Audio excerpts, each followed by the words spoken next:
Here we have Horton Hatches the Egg by Dr. Seuss.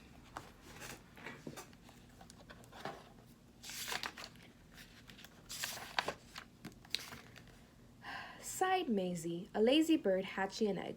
I'm tired and I'm bored, and I've kinks in my legs from just sitting here day after day.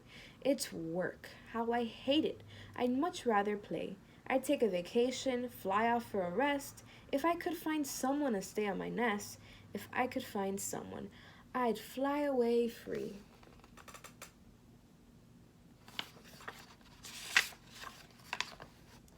Then Horton the elephant passed by her tree. Hello, called the lazy bird, smiling her best. You've nothing to do, and I do need a rest. Would you like to sit on the egg in my nest? The elephant laughed. Why, of all silly things?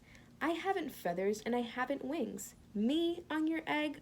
Why, that doesn't make sense. Your egg is so small, ma'am, and I'm so immense. Tut, tut, answered Maisie. I know you're not small, but I'm sure you can do it. No trouble at all. Just sit on it softly. You're gentle and kind. Come, be a good fellow. I know you won't mind. I can't, said the elephant. Please, begged the bird. I won't be gone long, sir. I give you my word. I'll hurry right back. Why, I'll never be missed.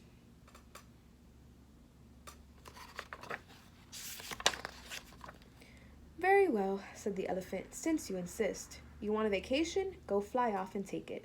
I'll sit in your egg, and I'll try not to break it. I'll stay and be faithful. I mean what I say. Toodles, sings out Maisie and flutters away.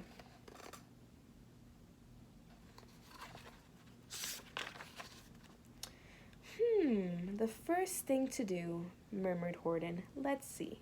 The first thing to do is to prop up this tree and make it much stronger. That has to be done before I get on it. I must weigh a ton.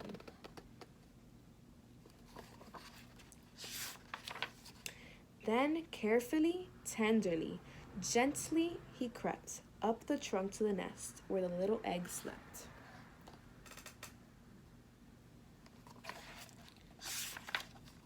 Then Horton the elephant smiled. Now, that's that. And he sat, and he sat, and he sat, and he sat.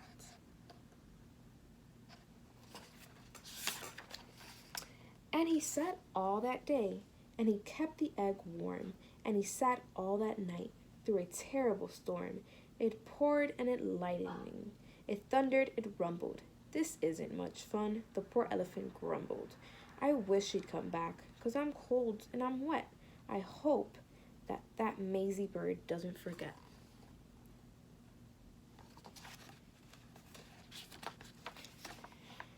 But Maisie, by this time, was far beyond reach, enjoying the sunshine way off in Palm Beach and having such fun, such a wonderful rest, decided she'd never go back to her nest.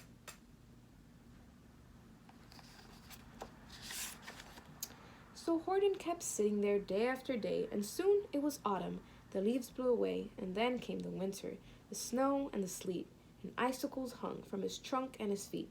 But Horton kept sitting and said with a sneeze, I'll stay on this egg and I won't let it freeze. I meant what I said, and I said what I meant. An elephant's faithful 100%.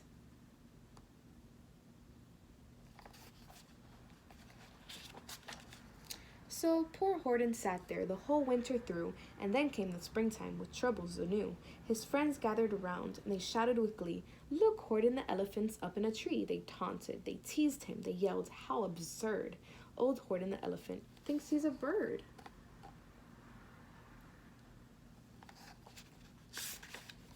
They laughed and they laughed. Then they all ran away, and Horton was lonely. He wanted to play, but he sat on the egg and continued to say, I meant what I said, and I said what I meant. An elephant's faithful 100%.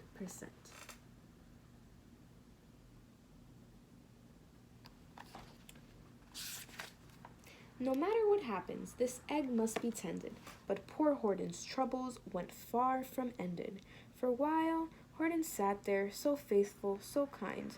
3 hunters came sneaking up softly behind. Continuing right back where we left off. He heard the men's footsteps. He turned with a start. 3 rifles were aiming right straight at his heart.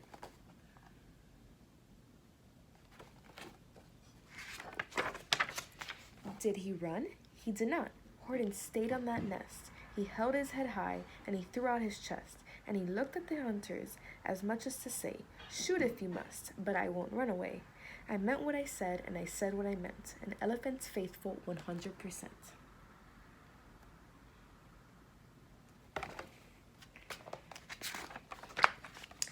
But the men didn't shoot. Much to Horton's surprise, they dropped their 3 guns and they stared with wide eyes.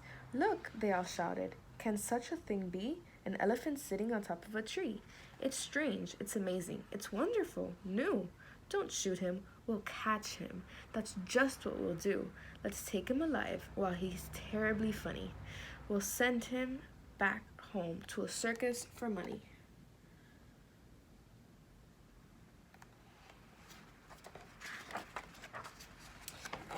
And the first thing he knew, they had built a big wagon with ropes on the front for the pullers to drag on.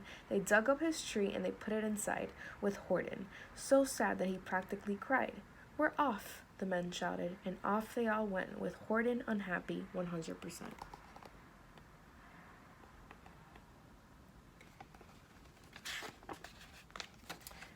Up out of the jungle, up into the sky, up over the mountains 10,000 feet high, then down, down the mountains, and down to the sea, went the cart with the elephant, egg, nest, and tree.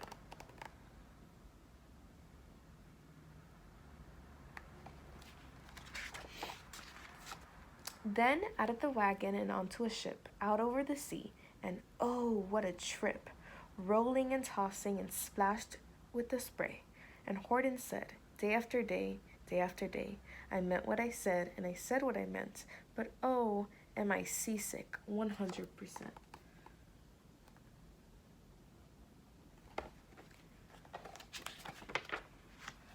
After bobbing around for 2 weeks like a cork, they landed at last in the town of New York.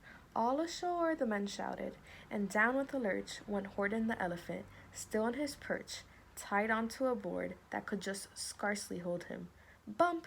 Horton landed, and then the men sold him.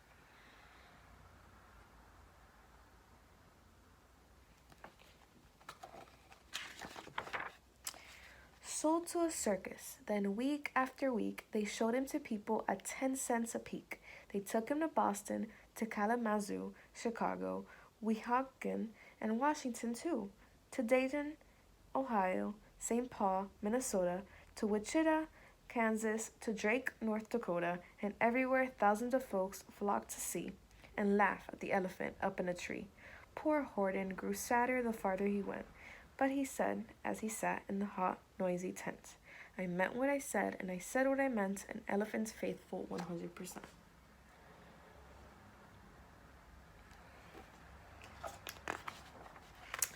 Then, one day, the circus show happened to reach a town way down south not so far from Palm Beach, and dwaddling along way up in the sky, who, of all people, should chance to fly by, but that old good-for-nothing bird, Runaway Maisie, still on vacation and still just as lazy, and spying the flags and the tents just below, she sang out, "What fun! Why, I'll go to that show."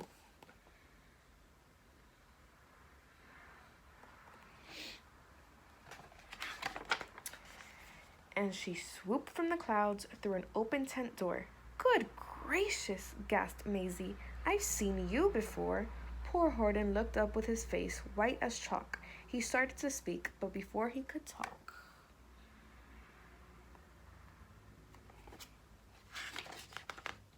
there rang out the noisiest ear-splitting squeaks from the egg that he'd sat on for 51 weeks. A thumping, a bumping, a wild, alive scratching. "My egg!" shouted Horton. "My egg! Why, it's hatching!"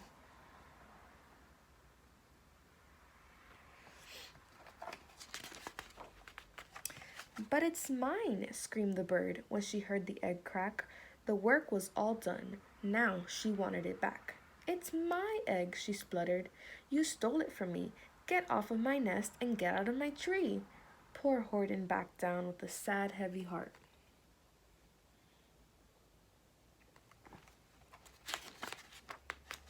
But at that very instant, the egg burst apart, and out of the pieces of red and white shell, from the egg that he'd sat on so long and so well, Horton the elephant saw something whiz. It had ears and a tail and a trunk just like his.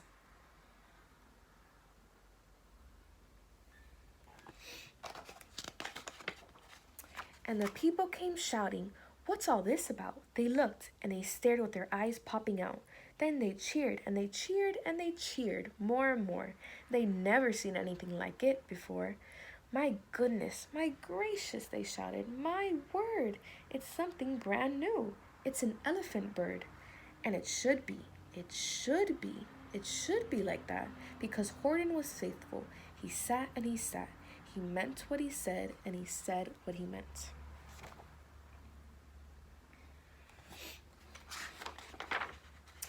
And they sent him home happy 100%.